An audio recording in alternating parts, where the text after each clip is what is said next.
네, 반갑습니다. 오늘은 27번이고, 제목이 이제 마음의 먹이와 마음의 연구 이렇게 돼 있죠. 근데 영어 자체의 제목은 우리가 이제 선정이라는 거에 두 가지 기능 또는 두 가지 역할 이렇게 얘기를 할 때, 하나는 이제 마음의 먹이로서의 어떤 기능이 있고, 즉 마음의 먹이는 즐거움이나 행복을 얘기를 합니다. 마음은 항상 즐거움이나 행복을 찾는다고 그랬죠. 그래서 마음은 이 즐거움과 행복을 위해서 실제적으로는 대상을 계속 변경합니다.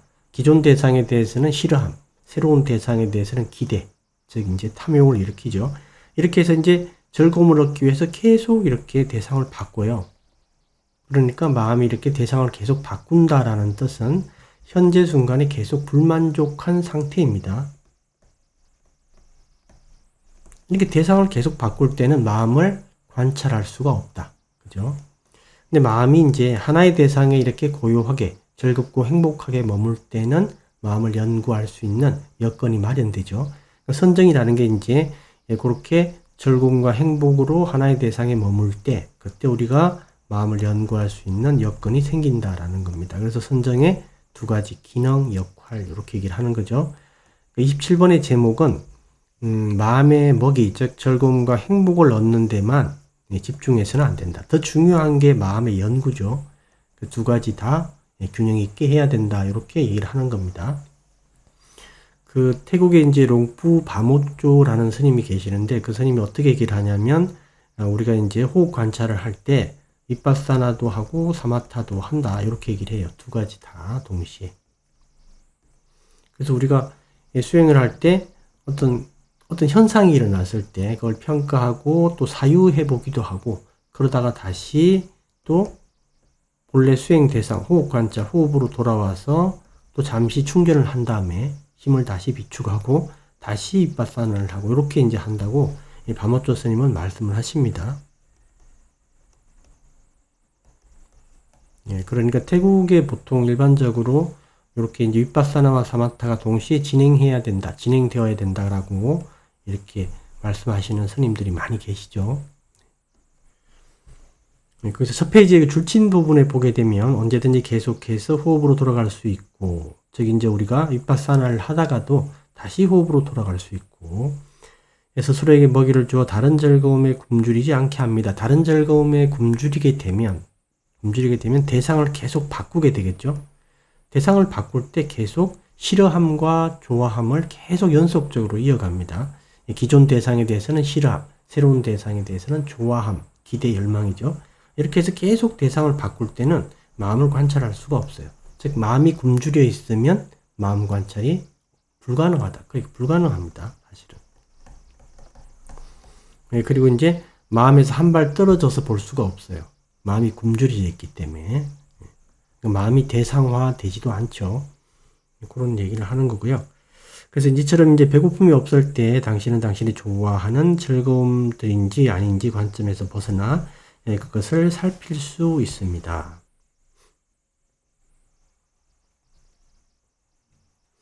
즉 이제 자기가 정한 수행 주제에 가만히 머물러 있으니까 그죠?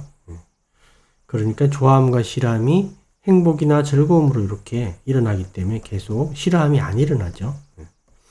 그러니까 이제 관찰이 가능한 거예요. 근데 이제 이런 대상이 아니면 계속 대상을 바꿉니다. 대상을 바꿀 때 계속 좋아함과 싫어함이 일어나요. 그죠? 기존 대상에 대해서는 싫어함, 새로운 대상에 대해서는 좋아함이. 그렇게 이제 되고요. 그 다음에 보면 당신의 즐거움이 마음에 어떤 영향을 미치는지, 다시 말해 그것들이 당신으로 하여금 무엇을 하게 만드는지를 알게 될 것입니다. 이게 하나의 마음 관찰, 마음 연구의 한 부분입니다. 마음 연구의 한 부분이다. 즉 이제 어떤 즐거운 느낌이나 어떤 괴로운 느낌이 있을 때 얘들이 마음에 어떤 영향을 미치는지, 그죠? 이런 것도 연구하는 것도 되게 괜찮은 방법이죠. 좋은 방법입니다. 우리가 실제로 그 수행을 하는 분들이 여러 가지 방식으로 수행을 하겠지만 내가 좀 일상에서 수행을 하는 어떻게 해야 될지 감을 좀 못 잡으면 어떤 방식도 하나가 있냐면 어떤 마음 작용이 있을 때 그 마음 작용을 해서 어떤 이제 그 결과가 나타나는지 보는 것도 상당히 좋아요.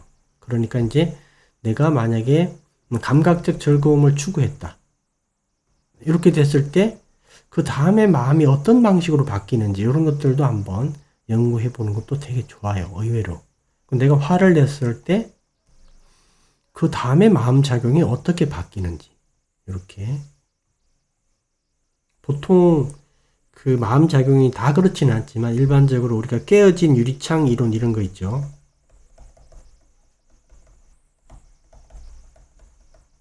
뭐 좀 쉽게 얘기하면 그 이왕 버린 몸 이런 거죠. 이게 말 그대로.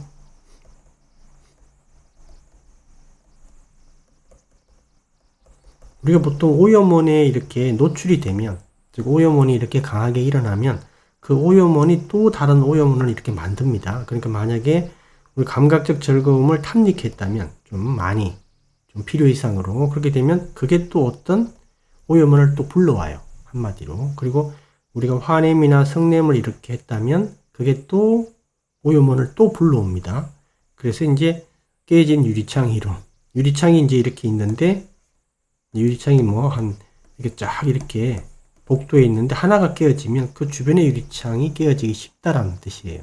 사람들이 유리창이 전혀 깨어지지 않으면 이제 이걸 깨질 않는데 어디가 하나가 깨져 있으면 그 주변 유리창을 이렇게 깨버린다 이 뜻이죠. 말 그대로 이제 이왕 버린 몸 이런 의미입니다. 그래서 오염원은 항상 그 다른 오염원을 이렇게 낳는 원인이 됩니다. 이게 사실은. 그래서 자기가 이제 일상에서 자기가 이제 뭐 선행을 할 때도 있고 좀 악의가 생길 때도 있죠. 이럴 때 그 다음에 어떤 마음 작용으로 변화하는가 이런 것들도 한번 자기 스스로 한번 살펴보는 거예요. 내 마음 작용이 이렇게 되었을 때 어떻게 바뀌는지, 내가 화를 내었을 때 그 다음에 어떻게 바뀌는지 이런 것들도 한번 좀 연구를 해본다라고 생각하고 한번 연구해보고 좀 특이사항이 있으면 좀 이렇게 일기처럼 이렇게 써두시는 것도 괜찮아요. 그렇게 하는 것도. 그걸 연구할 수가 있습니다. 여러분들이 조금만 마음을 먹으면. 그런 걸 얘기를 하고요. 그 다음에 450페이지에 보게 되면 거기 처음에 보면 이제 일반적으로 우리는 감각적 즐거움을 추구합니다. 그러니까 대체적으로 우리가 사람들은 감각적 즐거움을 제일 우선시합니다. 실제로. 그 다음에 이제 자아관념이 있고요. 감각적 즐거움하고 자아관념은 그 오염원을 따질 때 항상 독립적이다, 서로. 감각적 즐거움 따로, 자아관념 따로. 그죠? 그래서 인간으로 태어났을 때 감각적 즐거움을 쫓는 부분하고 우리가 욕계에 이제 믿는 거니까 우리가 이 감각적 즐거움을 좋아해서 이쪽으로 태어난 겁니다. 그 다음에 자아관념과 관련되는 부분도 아주 강하다. 나는 어떤 뭐 자존심 이런 것도 이게 관련되고 그죠? 여러 가지가 있죠. 그러니까 자아관념은 우리가 실제 내가 어떤 자아관념을 가지고 있는지 잘 몰라요, 사실은. 그런데 남들한테 부당한 대우를 받았다라든가 또는 남들한테 어떤 약간 어떤 뭐 모욕을 당했다든가 좀 무시를 당했다든가 이렇게 되었을 때 뭔가 탁 일어나는 거 있죠, 그죠? 어떤 마음의 어떤 분노라든가 성냄 같은 거 있죠. 이게 일어나는 이유가 자기가 자기 마음, 자기 자신에 대해서 설정한 어떤 상이 있어요, 하나에. 그죠? 그걸 우리가 보통, 좀, 그게 어떤 건지 정확하게 표현할 수는 없지만, 그걸 우리가 보통 자아관념이다, 이렇게 얘기를 합니다. 그게 이제 보통 이럴 때 가장 잘 나타나요. 여러분들이 어떤 무시를 당했을 때, 부당한 대우를 받았을 때, 그럴 때, 우리 분노도 보통 이럴 때 나타나죠. 분노가 일어나는 것들이. 자기 뜻대로 안 되고, 자기 말이 뜻대로 안 이루어지고 좀 부당한 대우를 받았다라든가 이럴 때 그래서 이런 것들이 보통 자아관념과 관련이 됩니다.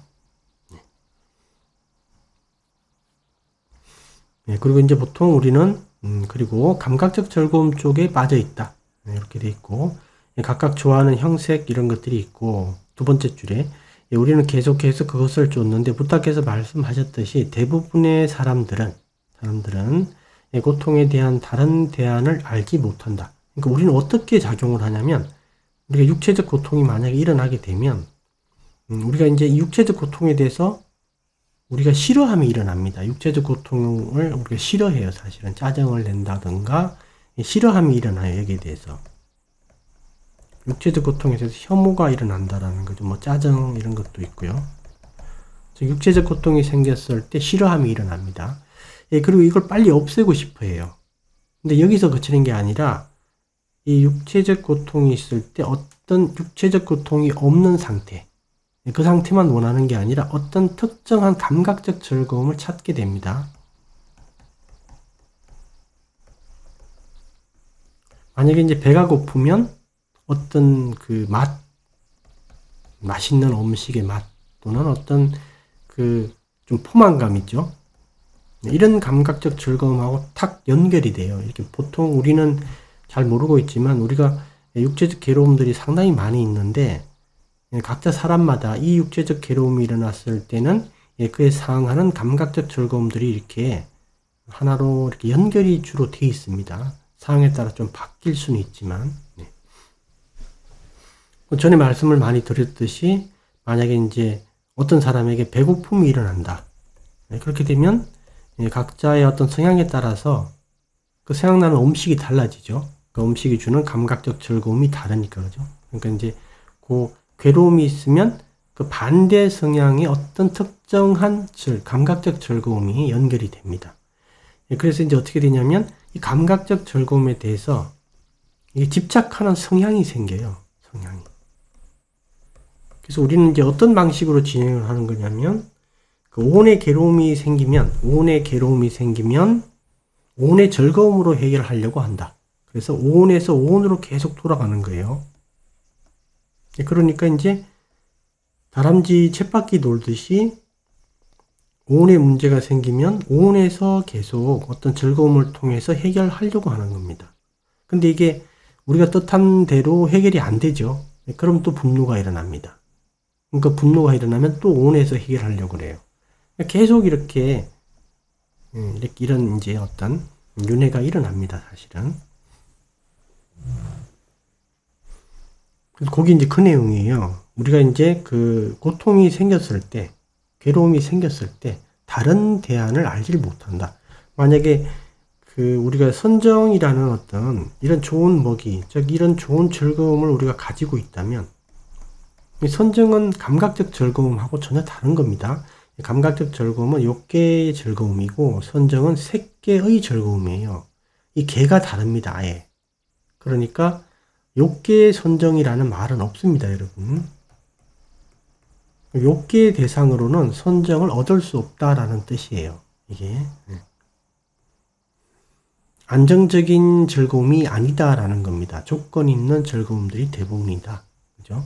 그러니까 이제 욕계에 이제 선정이 없는데 색계의 선정은 있다. 색계의 선정도 조건 있는 이제 즐거움이긴 한데 상당히 이제 해가 없는 즐거움이죠.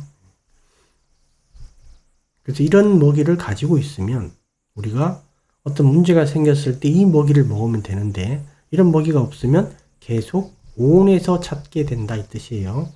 그런 의미로 보시면 되겠습니다. 그다음에 그 밑에 이제 또 줄에 있는 걸 뭐냐면 줄침 부분에 부타께서는 몇몇 감각적 즐거움은 담마와 일치할 수 있다는 사실을 부인하지 않았다. 그러니까 이제 부처님은 모든 감각적 즐거움은 다 끊어야 된다. 이렇게는 말씀을 안 하셨습니다.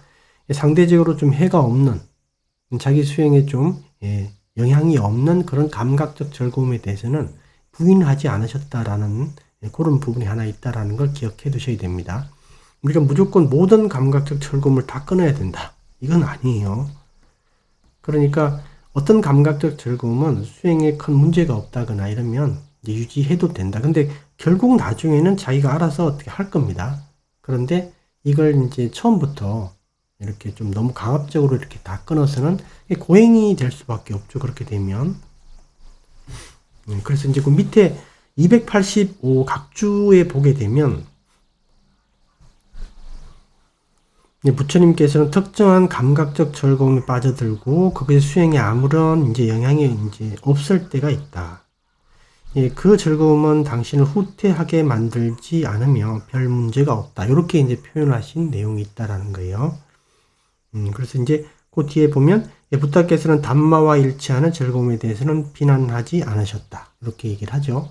근데 이제 그 감각적 즐거움에 우리가 그렇다 하더라도 그게 자주 빠져들고 깊이 빠져들게 되면 그 뒤에 나오죠. 그때는 이제 문제가 생길 수 있다라는 겁니다.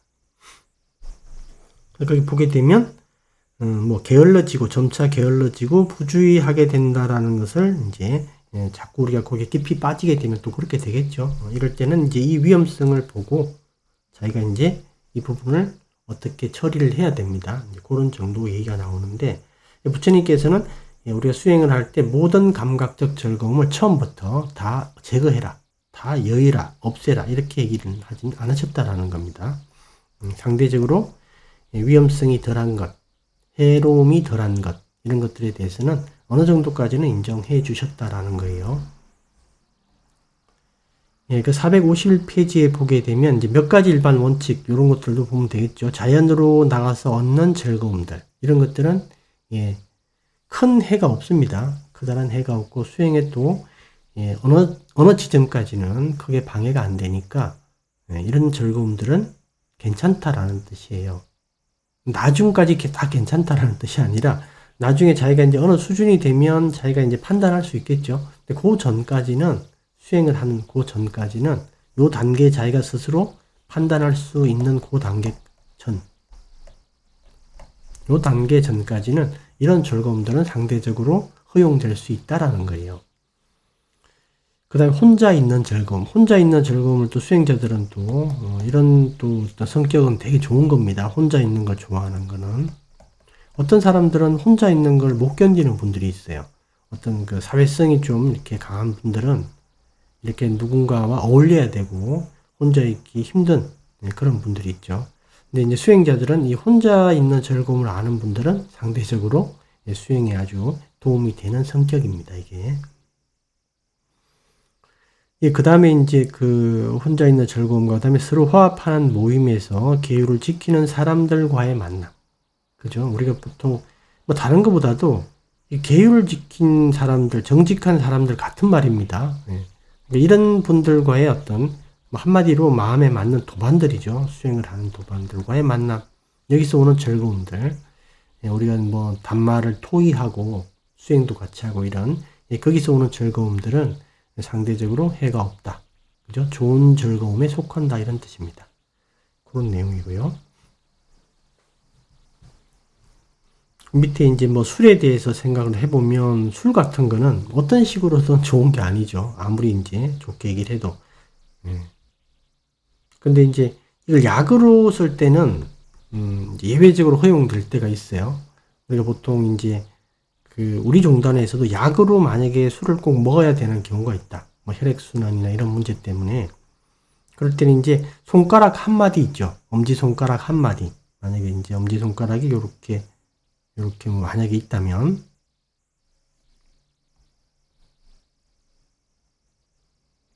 여기 한 마디 있죠. 이 마디 여기.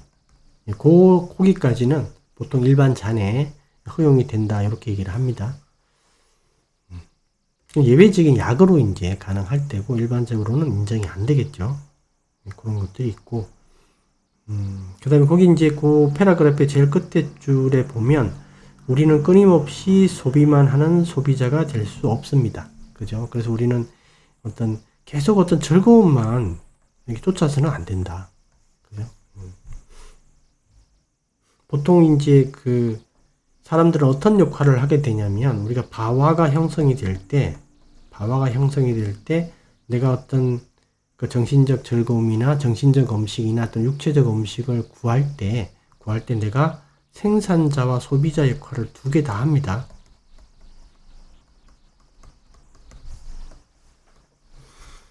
생산자와 소비자 역할을 두 개 다 하는데 생산자와 소비자 역할을 내가 두 개 다 할 때 이 생산자 역할에서 이제 그 자아관념이 강화돼요. 소비자 이제 요 관점에서는 감각적 즐거움이 강화됩니다. 그래서 이 두 가지는 상당히 이제 중요한 부분이에요, 사실은. 그래서 이제 지금은 이제 감각적 즐거움에 대해서 주로 얘기를 하니까 소비자 부분을 얘기를 하는 거죠. 근데 우리는 생산자와 소비자 두 가지 역할을 함께 한다. 생산자는 이제 자아관념과 관련되는 겁니다. 이 사카야 디티라고 하는 유신견 있죠? 내가 음식을 구함으로써 내가 어떤 생각을 하게 되냐면 내가 모든 걸 할 수 있다. 내가 내 마음을 행복하게 만들 수 있다. 내가 내 몸을 행복하게 만들 수 있다. 이런 이제 그릇된 견해에 자꾸 휩싸이게 됩니다. 그 음식을 이제 내가 구하는 자의 역할을 하면서 내가 할 수 있다라는, 즉 내가 내 마음을 어떻게 할 수 있다. 그죠? 그래서 이제 그런 얘기가 있고요. 그 다음에 그리고 이제 그 페이지 밑에 각주에 보게 되면 자신이나 다른 존재들에게 상대적으로 무해한 개인적 취미 같은 것들도 허용될 수 있다. 독서 같은 것. 근데 독서인데 이게 뭐 우리가 소설책이라든가 뭐 이런 것들은 좀 이렇게 좀 좋지 않은 내용들이 좀 폭력적이고 좀 선정적인 이런 것들은 당연히 안 되고, 보통 이제 수행성들이 쓴 어떤 수필 같은 것들 있죠. 수행성 관련되는 것들. 그 아잔차 스님이 쓴 책들 좋은 거 많이 있죠. 아잔브람 스님이 썼던 것도 있고, 그런 책들, 그런 독서들은 아주 좋죠. 그 다음에 뭐, 니까야를 이제 뭐 이렇게 독서를 한다든가 읽는다든가, 그런 것들은 좋은 취미에 속한다. 산책 같은 것도 괜찮고요. 그래서 태국의 이제 큰 스님들도 이게 산책을 하십니다. 이런 것들은 괜찮고, 그다음에 봉사활동 등을 통해서 우리가 얻는 어떤 즐거움들이 있죠. 뿌듯하고 보람찬 것들. 그런 것들은 아주 좋은 행복입니다. 그게 조금 더 조건이 이제 없어지게 되면 사무량심이 되죠. 저기 이제 색계의 행복이 됩니다. 이것도. 개발을 자꾸 하면.